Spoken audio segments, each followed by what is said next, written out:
کیا آپ جانتے ہیں کہ غلاف کعبہ کا رنگ پہلے سفید ہوتا تھا جسے بعد میں سیاہ کر دیا گیا؟ ایسا کیوں ہوا؟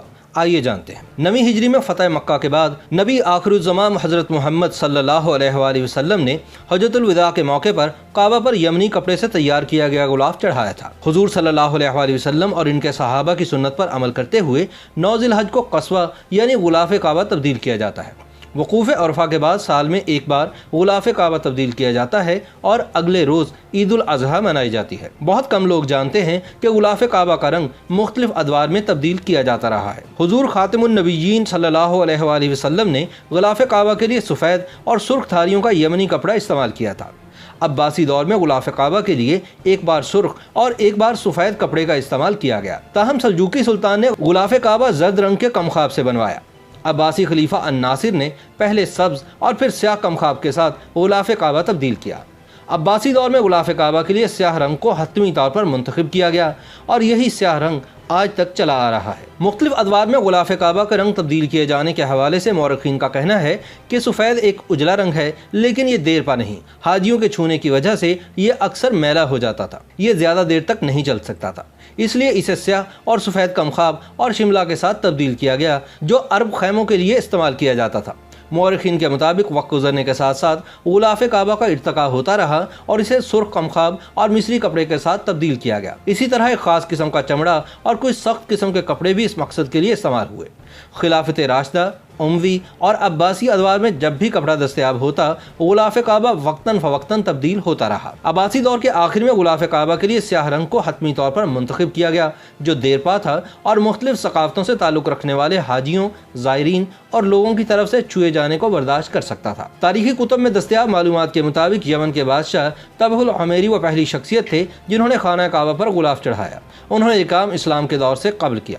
بعد ازاں وہ مکہ المکرمہ آئے اور عتاد کے ساتھ داخل ہوئے۔ بعض تاریخ دانوں نے یہ تذکرہ بھی کیا ہے کہ العمیری نے کعبہ کو پہلے موٹے کپڑے سے، جس کو الخصف کہا جاتا تھا، اور بعد ازاں معافر سے ڈھانپا۔ معافر یمن کے ایک پرانے شہر کا نام تھا جہاں یہ کپڑا تیار ہوتا تھا۔ بعد ازاں غلاف کعبہ کے لیے الوسائل نامی سرخ دھاری دار یمنی کپڑے کا استعمال کیا گیا۔ اس کے بعد انہوں نے الملا استعمال کیا جو ایک نرم اور باریک کپڑا تھا، اس کو ربطہ کے نام سے بھی جانا جاتا تھا۔ اسی طرح بعد ازاں غلاف کعبہ کے لیے الوسائل نامی سرخ دھاری دار یمنی کپڑے کا استعمال کیا گیا۔ العمیری کے جانشینوں نے بھی اس عمل کو اپنا مذہبی فرض اور عزت جانا اور قبل از اسلام دور میں غلاف کعبہ کے لیے چمڑے اور قبطی کپڑے کو استعمال کیا۔ تاریخ دان اس امر کی بھی تصدیق کرتے ہیں کہ اسلام کی آمد کے بعد خانہ کعبہ پر قطبی کپڑے سے بنا ہوا غلاف چڑھایا گیا جو مصر میں تیار ہونے والا ایک باریک سفید کپڑا تھا۔ فتح مکہ کے بعد حضور خاتم النبیین نے مشرکین کے دور میں استعمال ہونے والے غلاف کعبہ کو اس وقت تک نہیں ہٹایا جب تک اس کپڑے میں آگ نہیں لگ گئی۔ آگ تب لگی جب وہاں پر دھونی دی جا رہی تھی۔ اس واقعے کے بعد خانہ کعبہ پر یمنی کپڑے کا غلاف چڑھایا گیا۔ اس کے بعد مسلم بادشاہوں نے خانہ کعبہ کا خیال رکھنے اور غلاف کعبہ کی ذمہ داری سنبھال لی۔ سعودی دور میں غلاف کعبہ پر بھرپور توجہ دی گئی۔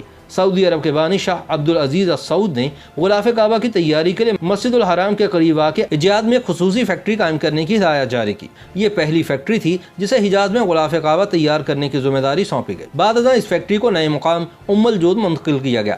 یہ فیکٹری جدید آلات سے لیس تھی۔ شاہ سلمان نے غلاف کعبہ فیکٹری کے نام کی تبدیلی کے حوالے سے شاہی فرمان جاری کیا اور اس کا نام کنگ عبدالعزیز کمپلیکس برائے قصوہ یعنی غلاف کعبہ رکھا گیا۔ کنگ عبدالعزیز کمپلیکس برائے قصوہ میں ڈیسلینیشن کا ایک اہم شعبہ موجود ہے جو پانی کی صفائی کا ذمہ دار ہے، جو ریشم کی ساخت اور معیار میں بھی نظر آتا ہے۔ رنگنے کا کام ریشم کے دھاگوں پر لگی مومی تہ کو ہٹانے کے بعد ہوتا ہے۔ اس کے بعد ریشم کو سیاہ اور سبز رنگوں میں رنگا جاتا ہے، جس کے لیے بڑے بڑے ٹب اور دوسری مشینری استعمال ہوتی ہے جس میں بڑی احتیاط سے ناپ تول کر کیمیکلز ڈالے جاتے ہیں تاکہ رنگ کو مطلوبہ استحکام مل سکے۔ غلاف کعبہ کا اندرونی کپڑا بھی دھویا جاتا ہے اور پھر ریشم کے بیرونی حصے کو سیاہ اور اندرونی کو سبز رنگ دیا جاتا ہے۔